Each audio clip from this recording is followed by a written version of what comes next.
My name is Mara Walker, and I'm 34 years old. 3 weeks before Christmas, a group text meant for my sister landed on my phone by mistake.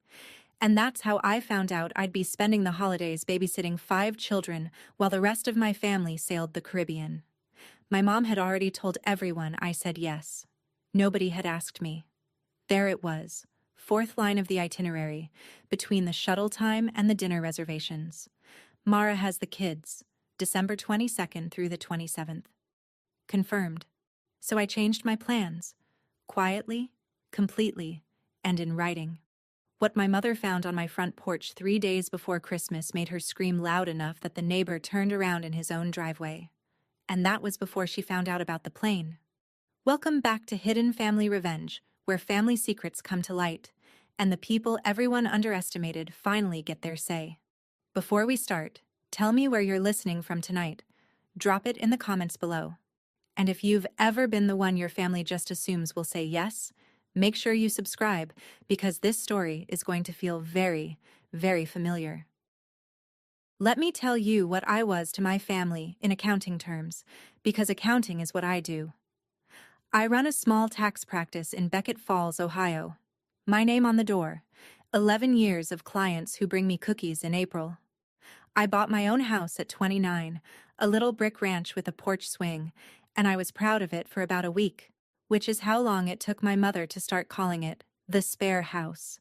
Spare bedroom for visiting cousins, spare driveway for Danny's boat, spare aunt for every date night, every stomach bug, every school holiday that didn't line up with somebody's shift. I did the whole family's taxes every spring, free. I hosted Easter because my kitchen was better for it. I kept a drawer of juice boxes and spare pajamas in 3 kid sizes, and I want to be clear about something before we go any further. I love those 5 kids with my whole chest. Ava's drawings are on my refrigerator. This was never about them. It was about the fact that in 10 years, nobody had once said the words, "Are you free?" because the answer had been decided somewhere above my head, in the office of the woman who ran our family like a warehouse. My mother, Sandra. 61, sharp as a tack, never met a calendar she didn't command.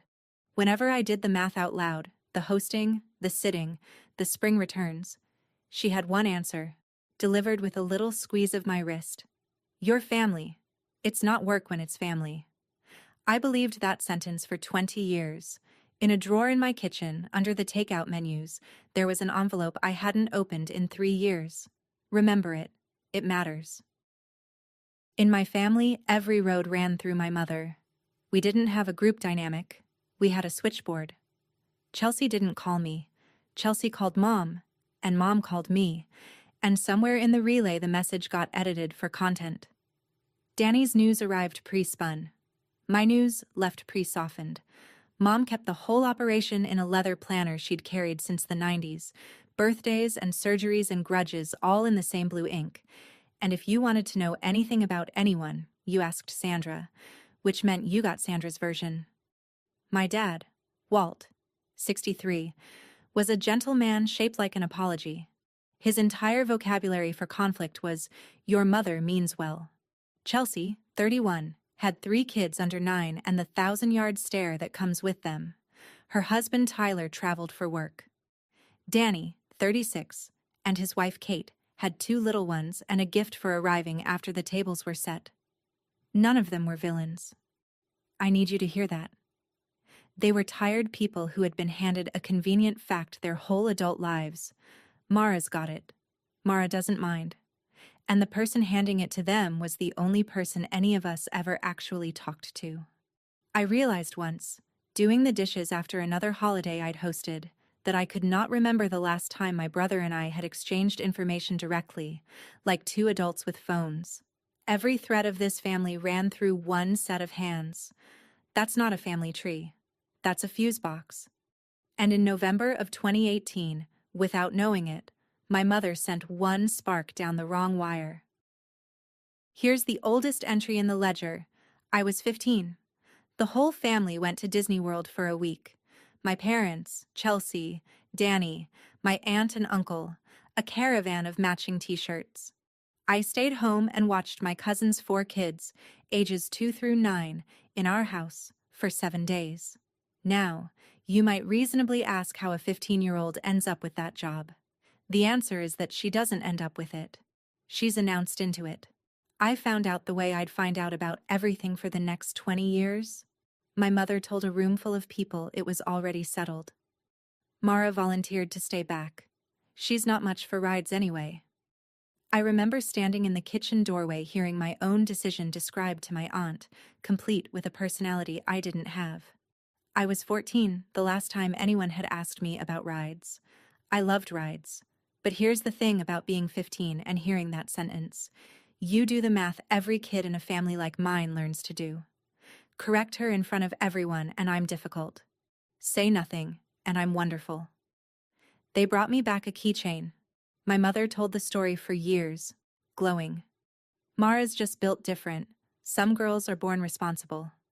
That was the discovery of the century as far as she was concerned. A daughter who came factory-equipped with no plans of her own. A lie needs dates on it. That one was still just a rehearsal. The lie came later with dates on it. And a keychain, it turns out, is what 20 years of Christmases look like when they're small enough to fit in your hand. There was one person in my family who never used the switchboard, and that was my grandmother Nora, my mother's mother, though you'd never guess they shared a bloodline. Nora had come over from Ireland at 19, from a fishing town called Dingle on the County Kerry coast, and she carried the place in her voice until the day she died. She'd sailed out of that harbor with one suitcase and her mother's rosary, and she liked to say the sea got her here, and stubbornness did the rest. Nora was the only adult in my life who ever asked me a question and then waited for the answer. When the family assigned me things, the hosting, the watching, the staying behind, she'd find me in the kitchen after, hand me a dish towel and say, "Quiet," like a conspiracy. "And what do you want, Mara love?" I never had an answer ready. That's the part that shames me now. The question used to make my mind go white, like being handed a form in a language I'd never studied. She died in 2015. At the reading of the little she had, there was an envelope with my name on it in her slanted convent handwriting. Inside, $600 in worn 20s, a postcard of Dingle Harbor, colored boats, low green hills, and 4 words. For your someday, love. 3 years. That envelope sat in my kitchen drawer under the takeout menus. I couldn't spend it. Spending it meant deciding I had a someday, and I was fully booked being everyone else's weekday. But I knew exactly where it was, the way you know where the fire extinguisher is. December of 2018, my mother struck the match. Tuesday, November 20th, 9:42 p.m. I was at my kitchen table with a mug of tea and a client's shoebox of receipts when my phone buzzed. Mom. A long text, clearly composed with care, clearly not meant for me. It was the cruise itinerary. 6 adults, Mom, Dad, Chelsea, and Tyler, Danny and Kate. 5 nights, the Caribbean, sailing out of Port Canaveral on December 22nd, back the 27th. Shuttle times, dinner seatings, a note about formal night and Dad's good jacket. And there, 4th line down, in between the logistics, my whole holiday, decided, Mara has the kids, December 22nd to 27th. Confirmed. I read it 3 times. I actually looked behind me, like there might be another Mara in the room. 5 children. 6 days. Confirmed. A word from my own professional life. A word that means both parties signed. I set the phone down very carefully on the table, the way you set down something that's ticking. And before I could decide what I felt, it buzzed again. Second text.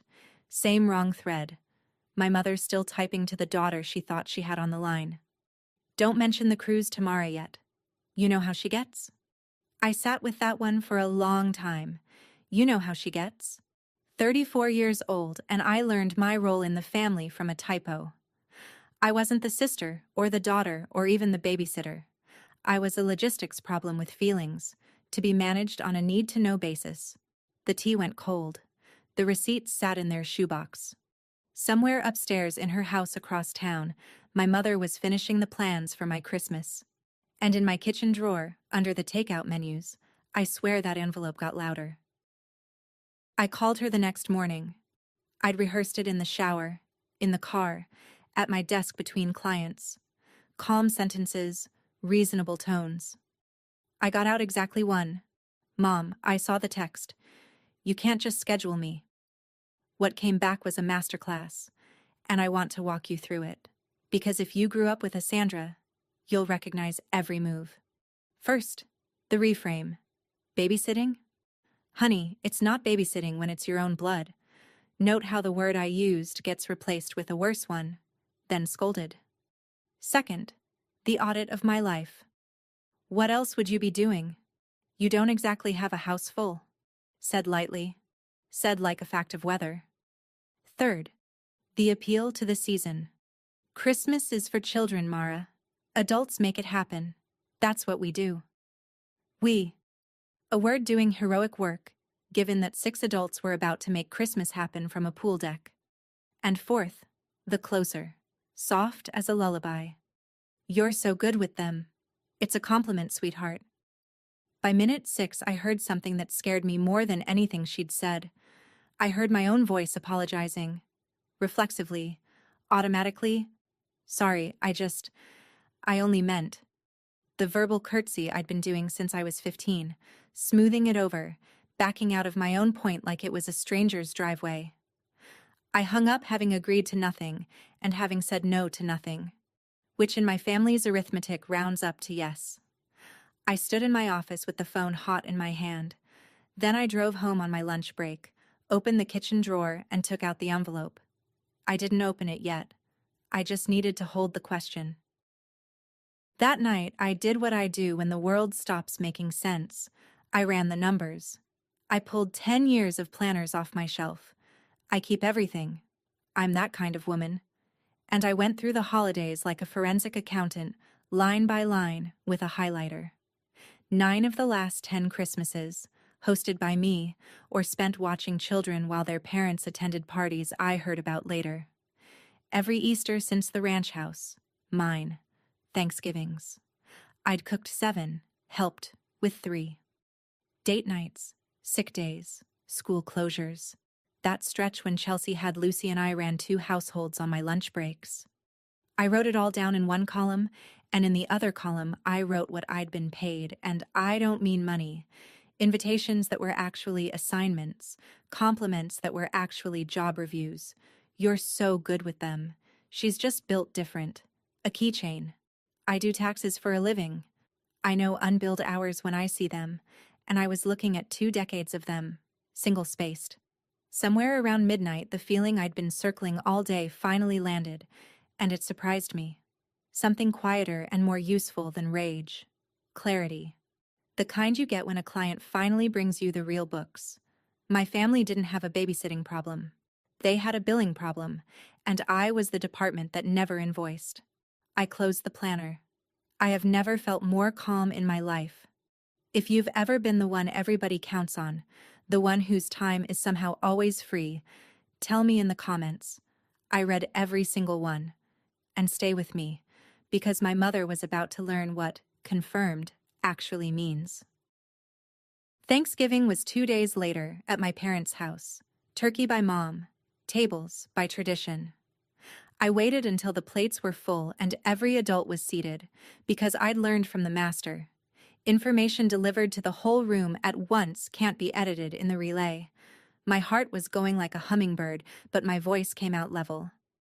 Before everyone's schedules lock in, I need you all to know I won't be available December 22nd through the 27th. Forks stopped. Kate looked at Danny. Chelsea looked at Mom. And my mother. My mother didn't look up from the cranberry sauce. She smiled, the hostess smile, the one with no weather behind it, and she said, "To the table," as if I were a radio playing in another room. Ignore her, she always says that. And here's the part I need you to sit with. The table laughed. Kindly, even. My uncle chuckled into his stuffing. Kate said something about how they'd never survive without me. The conversation rolled on to the Rose Bowl, and my announcement, clear, adult words, spoken in a row, dissolved like sugar in warm water. I sat there with my fork in my hand, watching my own no get downgraded to a mood in real time. 20 years of being easy had built my mother a machine.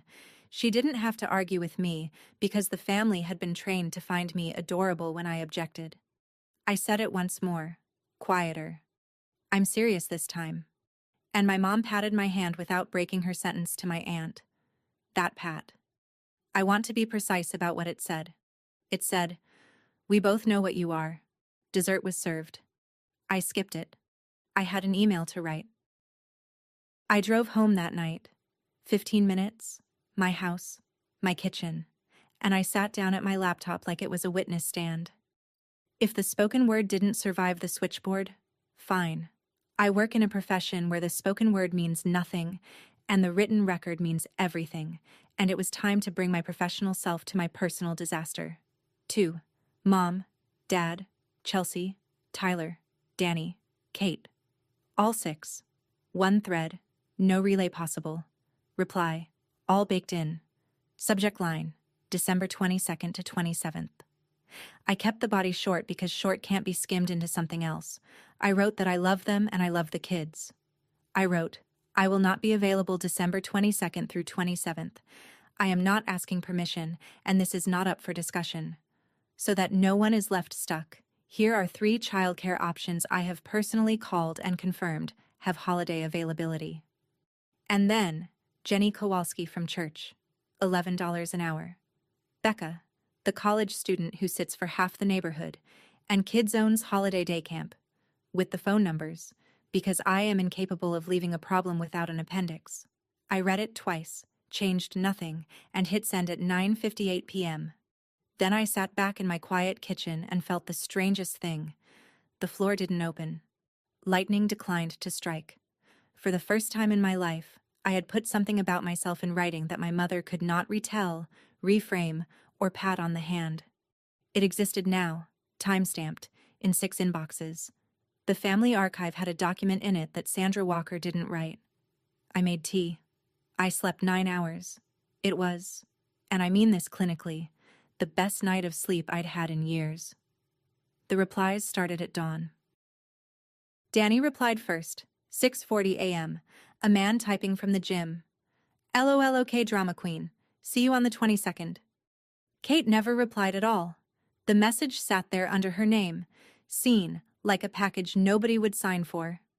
Dad called and left a voicemail that was 90% throat clearing and ended with, "Your mother means well."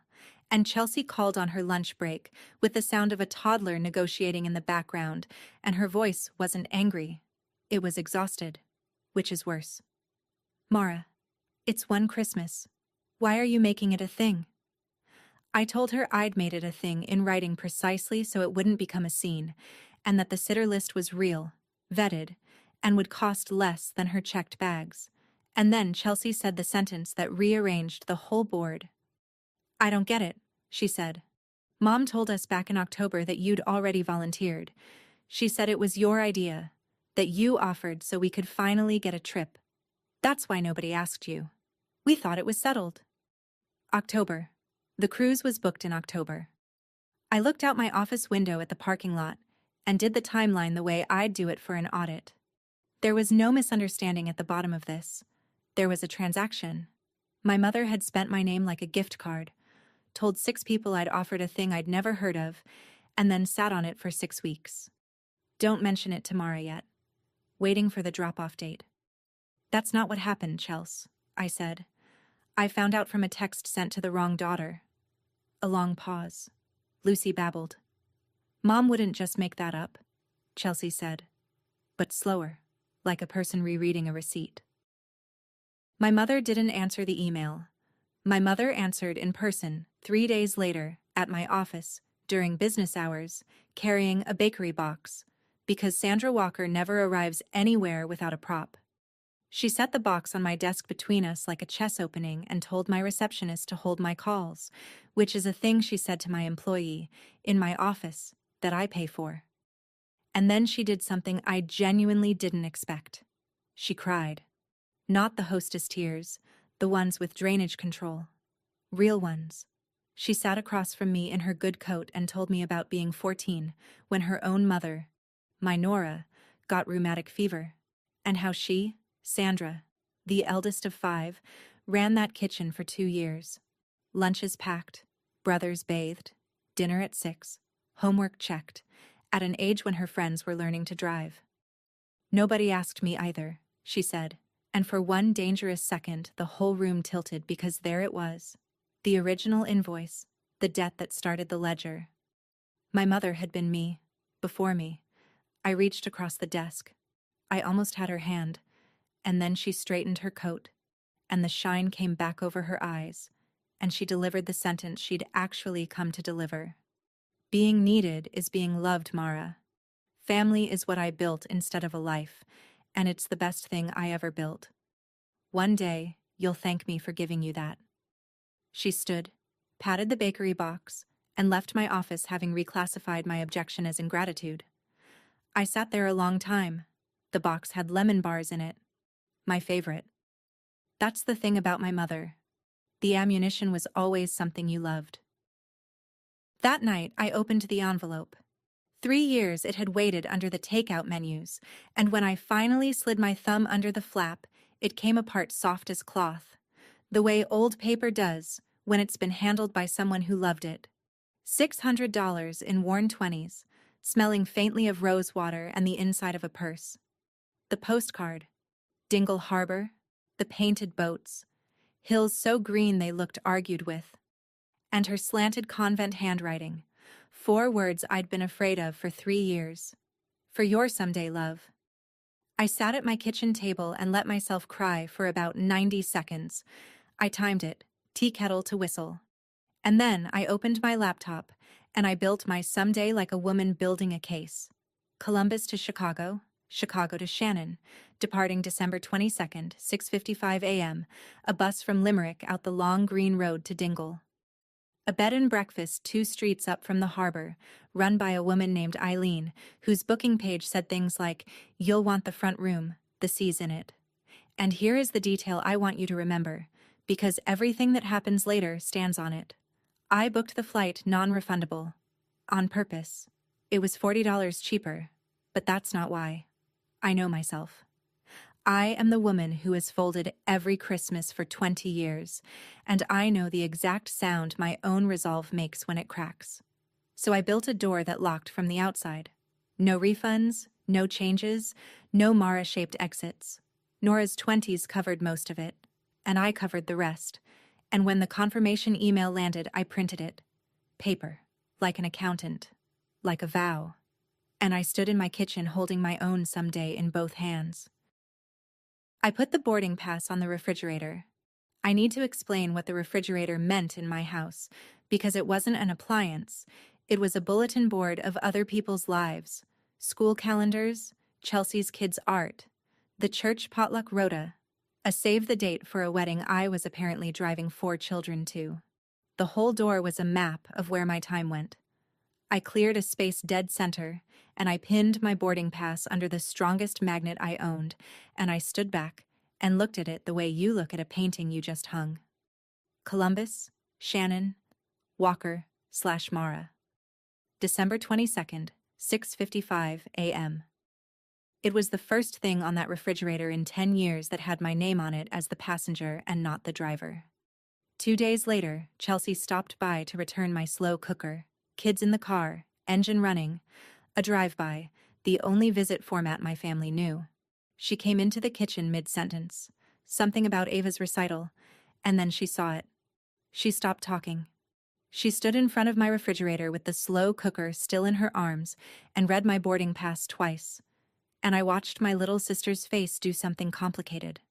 Surprise, then arithmetic, then something that looked almost like witnessing. "You're serious," she said. "I've never been more serious about anything," I said. She didn't argue. That's the part I keep coming back to. The tired little sister who'd told me to stop making it a thing looked at a piece of paper with a departure time on it and understood in 4 seconds what 3 weeks of my words hadn't landed. She left without saying much, but at 11 that night my phone lit up. "What did your email say exactly? Forward it to me." Somewhere across town, the switchboard had just lost its first subscriber. My mother, meanwhile, had stopped arguing with me entirely. I'd expect nothing less from a strategist. When the defendant won't settle, you stop talking to the defendant and start seating the jury. At church that Sunday, 3 separate women found me by the coat rack to say how wonderful I was. What a gift. How Sandra just glowed when she talked about her Mara taking the children for the cruise week. The pastor's wife squeezed my arm. She tells everyone you're the rock of that family. Aunt Patty called Tuesday, allegedly about a recipe, actually about sacrifice, and how some women are just born givers. Do you see the architecture? My mother had told the entire congregation, the extended family, the whole watching world of Beckett Falls that I was keeping those kids, announced it as settled fact, exactly like Disney World, exactly like every time. Except now the stakes were 5 children and a sailing date, and every repetition poured another inch of concrete around my no. If I went to Ireland now, I wouldn't just be declining a babysitting shift. I'd be the woman who abandoned 5 babies at Christmas after promising, because the promise had been made, publicly, extensively, in my name, by somebody else. It was brilliant, in the way that a bear trap is brilliant. She wasn't building an argument anymore. She was building a jury, and the verdict was already drafted. I stood at that coat rack smiling my church smile, and I felt the concrete rising past my ankles, and I understood that the email and the boarding pass and the sitter list weren't going to be enough. Paper trails convince honest people. For everyone else, there would have to be an empty porch. My father came on a Thursday, alone, which never happened. He stood on my porch holding his cap in both hands like a man at a graveside, and he sat at my kitchen table and drank the coffee I made him, and he was so visibly miserable on his errand that I wanted to hug him and also hand him back to whoever sent him, which we both knew. "Your mother means well," he opened, the family anthem. Then gently, the ask. "It's 5 days, kiddo, just this once more?" And I want to be honest with you. That nearly did it. Not her guilt, not the church ladies, not Danny's texts. This.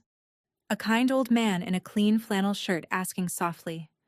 Rage you can wall out. Gentleness comes in under the door. I felt the yes forming, the old reflexive yes, the one that lives in my throat like a hiccup. And then, over his shoulder, I saw the refrigerator. Columbus, Shannon, Walker/Mara.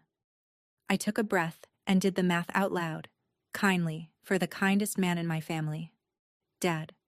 This once more, I've been hearing that for 20 years. I counted. It's never once, and it's never more in my direction. He looked at his coffee.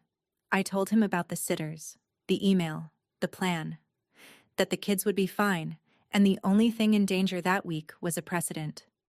My father is not a fast man, but he is not a stupid one. He stood at the door a long moment, cap back on, and then he said the strangest, best thing he's ever said to me. "Nora would have liked this," he said, quiet, not quite looking at me. Then he went home to his wife and told her, I later learned, that I seemed busy. The final phase was the strangest. My mother simply proceeded as if reality would fold before she did. A week out, she emailed the family the final itinerary, shuttle times, dinner seatings, and there it still was, line 4, untouched. Mara has the kids, confirmed. She called me twice that week, and I braced for battle both times, and both times she talked about the children's food preferences, Theo's dairy thing, Lucy's bedtime song, what Ava was allowed to watch.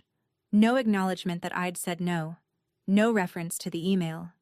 Just gentle, administrative instructions, delivered in the tone of a woman briefing a subordinate she trusts. It was surreal. Talking to my mother that December was like arguing with a printed calendar. You could say anything you wanted to it, and it would still say, December 22nd, Mara has the kids. I understand now what she was doing, because it had worked her entire life. She was maintaining the reality she preferred until everyone else moved into it.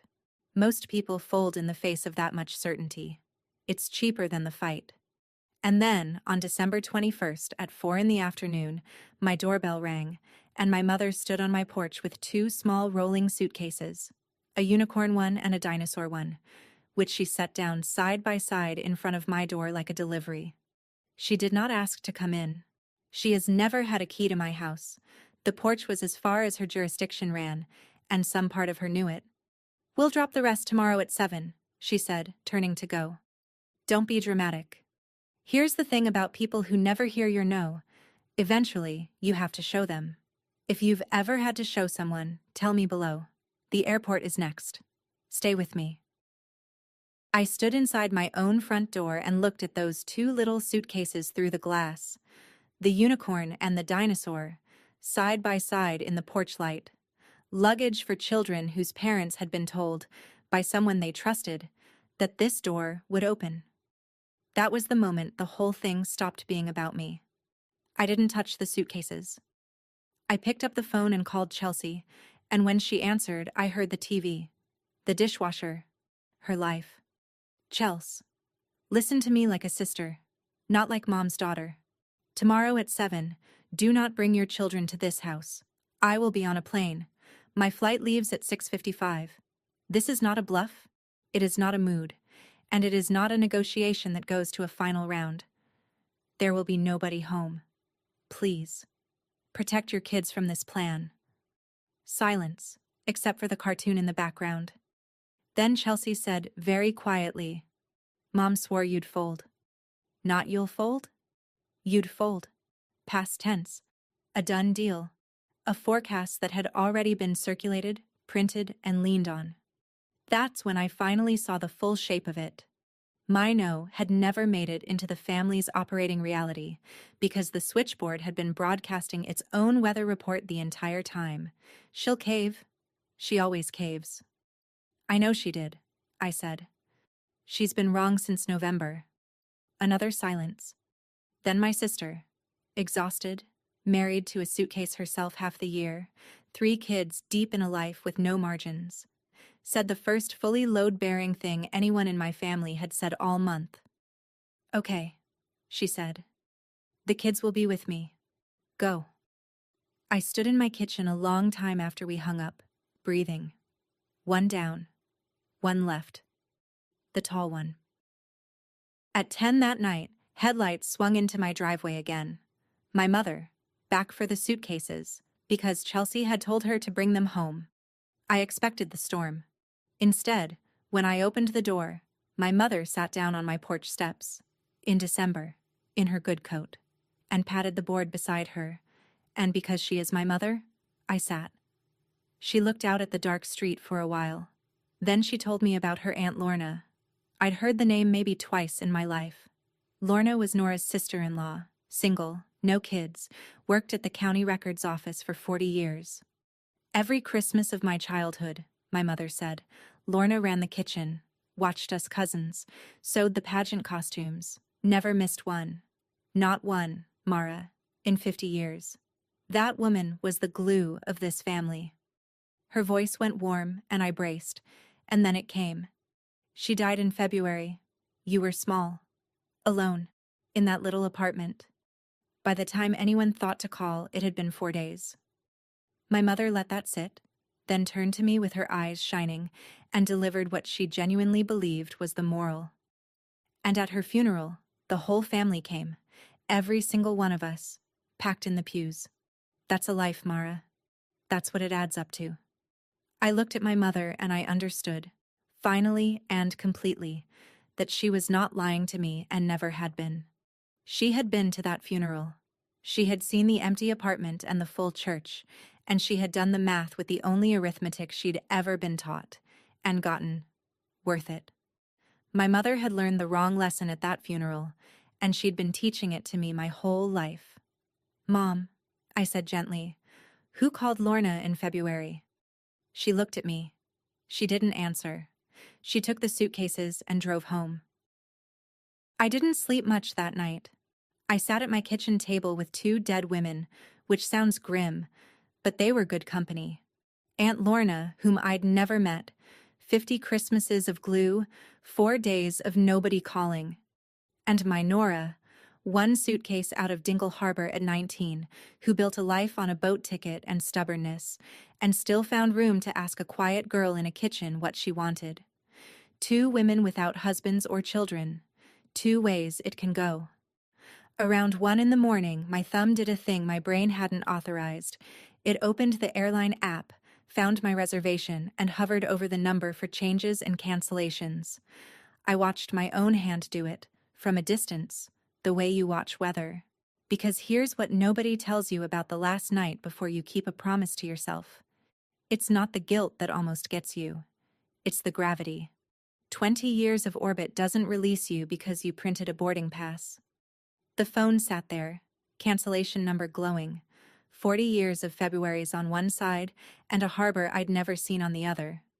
Then I got up, walked to the refrigerator, and took down Nora's postcard, which I'd tucked beside the boarding pass. Colored boats, green hills. For your someday, love. Some inheritances are money. Mine was a question, asked in a kitchen by the only person who ever waited for the answer, and it had been waiting 19 years. And what do you want, Mara, love? I closed the app. I put the phone on the charger in the hallway, out of reach of my own weakness. Then I set 2 alarms for 4:15 and slept like a woman with a locked door. December 22nd, 5:40 in the morning.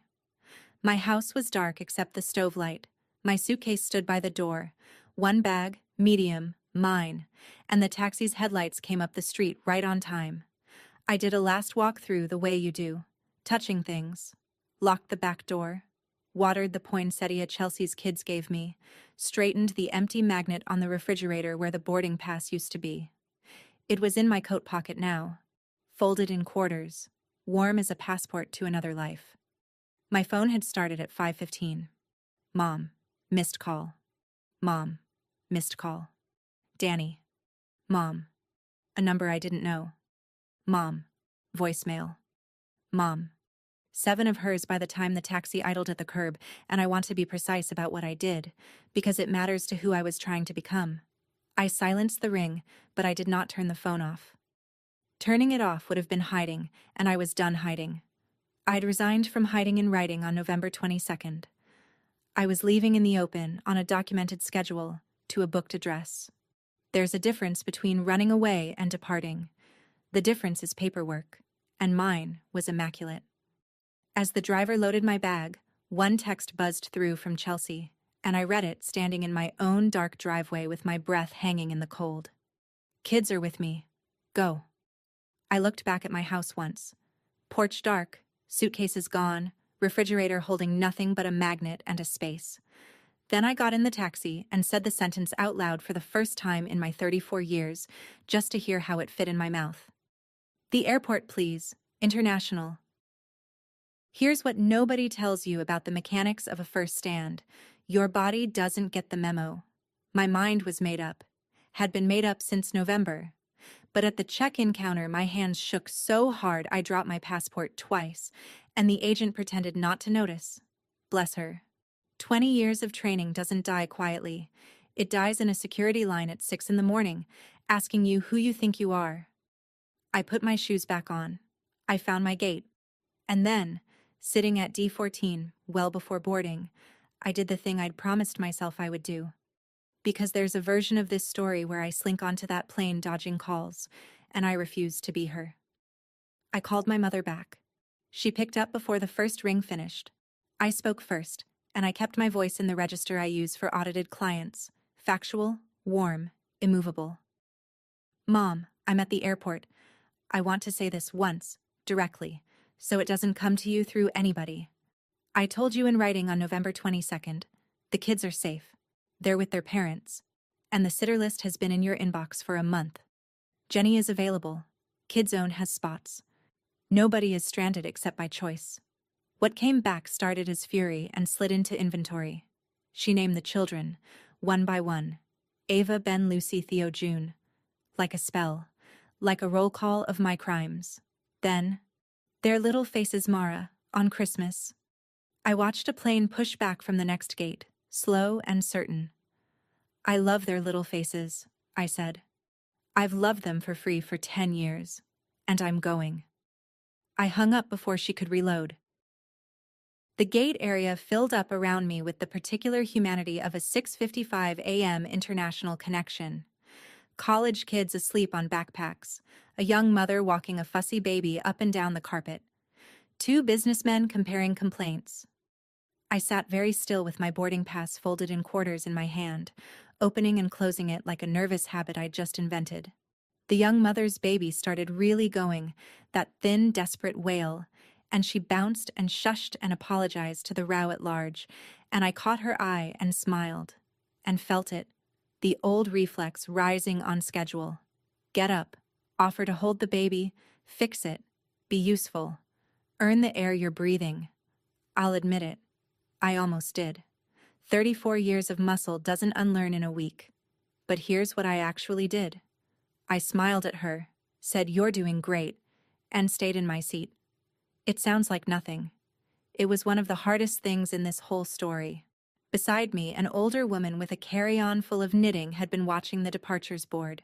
She asked where I was headed, the way strangers do at gates, and I heard myself say it out loud to another human for the first time. Ireland, my grandmother's village. She left there when she was 19, and nobody from the family has ever gone back. The woman's needles paused. She looked at me over her glasses, taking in, I don't know what she took in. The folded boarding pass, the gray in my part, the suitcase with one name on the tag. Alone? She asked. Alone, I said. She went back to her knitting with a little nod, like a judge closing a case. Good girl, she said. Long overdue, I'd say. Due.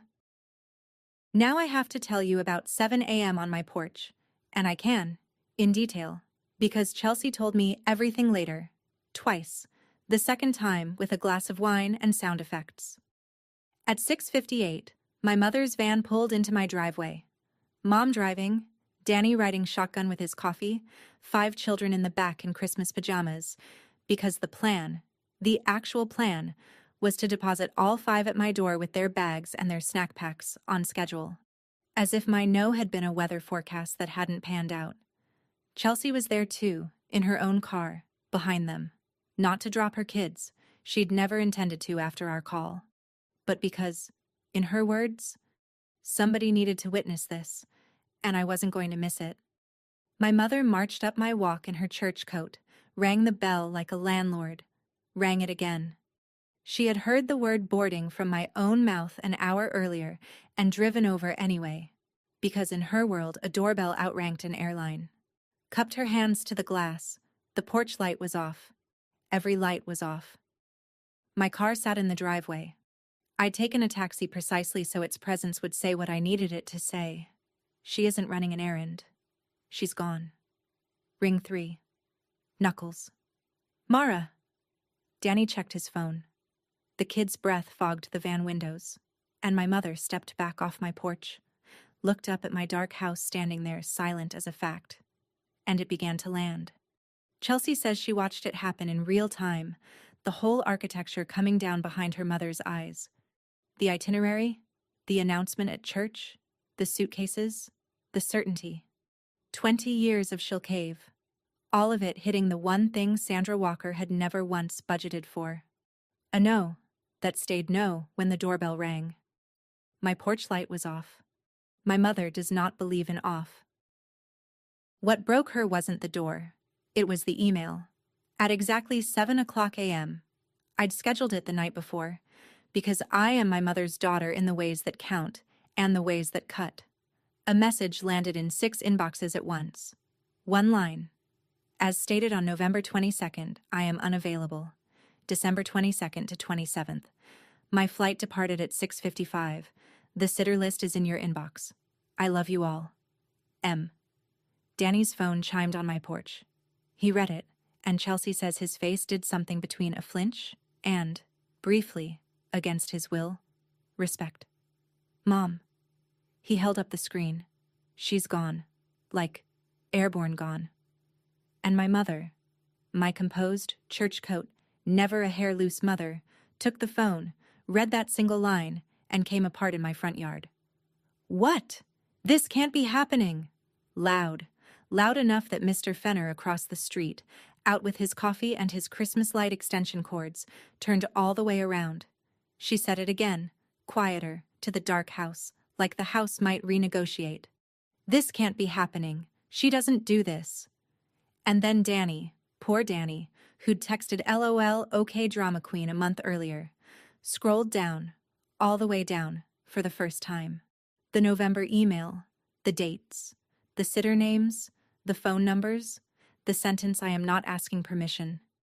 He read it standing on my porch while his mother pressed her hand to her chest, and Chelsea says he looked up with the dawning expression of a man doing his own math at last, and said the truest thing he's ever said. Mom, she told us, in writing, 3 weeks ago. You said... He stopped. Everyone knew what she'd said. She'll cave. She always does. The van full of children idled. The cruise sailed at 4. And I was somewhere over Indiana with a ginger ale. Finally off the clock. But I owe you the true climax, and it happened 40 minutes before the porch, back at gate D14, and I've saved it because it's mine. 6:10 a.m. They'd just called pre-boarding when my phone lit up one more time. Mom. And I answered. I want that on the record. I didn't dodge the last call. I took it standing at the window with the plane huge and pale in the glass, because whatever happened next, I was going to be a woman who faced it. Not one who let it go to voicemail and flinched for 30 years. Her voice was different this time. Not the hostess, not the strategist. Cracked open. The cruise leaves at 4, she said. Chelsea's flight is at noon. Everything is paid for, Mara. Everything is arranged. A breath. You are killing this family's Christmas. The gate agent called Group 1. I watched the jet bridge shudder against the plane, and then my mother played the last card in the deck, the oldest card there is, and her voice didn't rise when she played it. It dropped, flat and final, the exact tone of a door. If you get on that plane, Mara, don't bother coming back to this family. There it was. The sentence my whole life had been arranged to never hear. The fear of it had run my calendar for 20 years, had hosted the Easters and eaten the Februaries, had kept a grown woman's boarding passes pinned under other people's magnets. And standing there at the glass, I finally heard it out loud in the air instead of in my chest, and it was smaller out loud. It was just a sentence, from a frightened woman, on a porch that wasn't mine anymore. Mom, I said, and my voice came out steadier than I'd ever heard it. For 20 years, I bought my seat at your table by disappearing. If the seat only exists when I'm useful, then it was never my seat. I love you. I'm boarding now. I hung up. I did not turn the phone off. I let it ring in my pocket all the way down the jet bridge. I wanted to feel what choosing cost. Every ounce of it. The scanner beeped. The flight attendant said, "Welcome aboard." Both things were true. Seat 31A, window. We climbed out over Ohio, and I watched my whole world shrink into a quilt of white fields and gray roads, and somewhere down there was a van full of children who were going to be absolutely fine, and a cruise ship that would sail at 4 with or without its matriarch, and a porch with my mother on it. And I cried. I want to be honest about that, because the internet version of this story ends with a smirk and a cocktail, and the true version is that I cried from wheels up until the drink cart reached row 31. Not pretty crying, the deep kind, the kind that empties a storage unit. The woman next to me, a stranger in a Christmas sweater, pulled a travel pack of tissues from her bag and handed it over without a single question, which I have decided is the purest form of love available between strangers at altitude. Because here's what I was crying out, not regret. Grief. There's a version of me that got to have a mother who asked. I'd been waiting 34 years for her to show up, and somewhere over Indiana I finally buried her, and grief is the receipt you get for that. When it passed, and it did pass, somewhere over the Atlantic, between the meal service and the dimmed cabin. What was left underneath was so quiet I didn't recognize it at first. No lists, no timers, no one about to ring my doorbell. My phone was in airplane mode, and for the first time in 34 years, so was I. I ordered the ginger ale. I watched the little plane crawl across the little map. I slept over an ocean without setting an alarm for anybody, and I woke up to green. At Shannon, standing at baggage claim with my phone newly awake, I had 11 missed calls and one voicemail that mattered. Chelsea. I pressed it to my ear next to the carousel. Okay, so, update from the front. Her voice was tired and strangely light. Kate and Danny made their flight. The little ones are at Kid Zone. They love it. Theo's already got a lanyard. Tyler and I ate the tickets. We're home with the kids, and honestly, it's fine. It's kind of nice. A pause. Mom and Dad didn't go. The cruise people wouldn't refund, so that's... Yeah. She's been on the phone with the cruise line all morning, and Mara, while I was looking up the number for her texts were open, and I saw the thread from October. All of it. Mara volunteered. Don't tell her yet. She'll cave, she always does. Another pause, longer. You didn't ruin Christmas. I think Mom's been ruining yours for about 20 years, and none of us ever looked at the receipts. So, land safe. Send the kids a picture of a castle. Call me when you're settled. I stood there in an Irish airport holding the phone and let the carousel go around twice. Dingle in late December is blue dusk by 4, rain like a rumor, and colored boats knocking softly against the harbor wall. The exact boats from the postcard, I checked, standing there jet-lagged with the card in my glove. Eileen at the B&B took one look at me and put me in the front room. You'll want the front room, the sea's in it. And when she heard whose granddaughter I was, she sat me by the fire and produced, within the hour, 2 neighbors and a tin of biscuits, and a story about Nora Brennan who left in a gale and wrote letters home that made the whole lane laugh. On Christmas Eve, I went to midnight mass at St. Mary's, stone walls, candlelight, carols in an accent that sounded like my grandmother reading me to sleep. Strangers shook my hand at the door and said Happy Christmas like they meant it personally.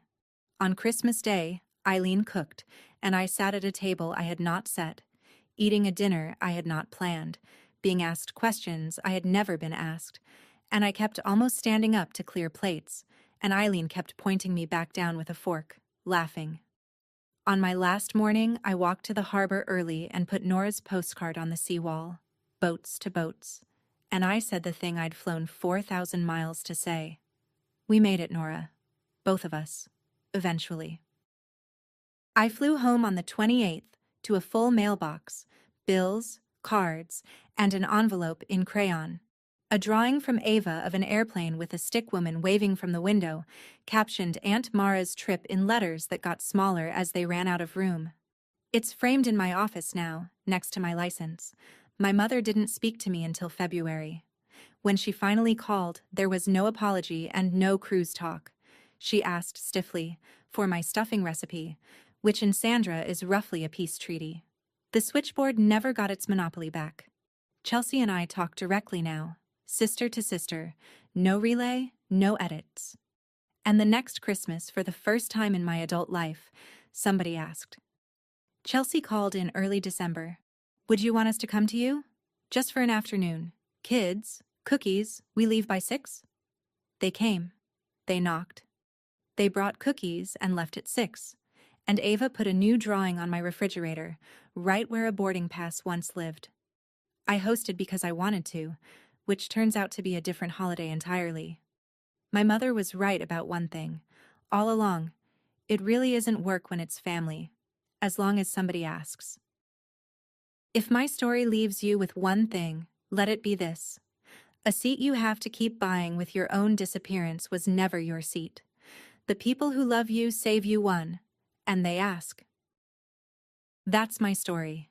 One misdirected text, one email nobody believed, one boarding pass on the refrigerator. If you're the one your family counts on without ever asking, this is your sign to book the someday. Share this with the aunt, the sister, the daughter who needs to hear it. Drop a comment telling me where you'd go, hit subscribe, and I'll see you in the next one.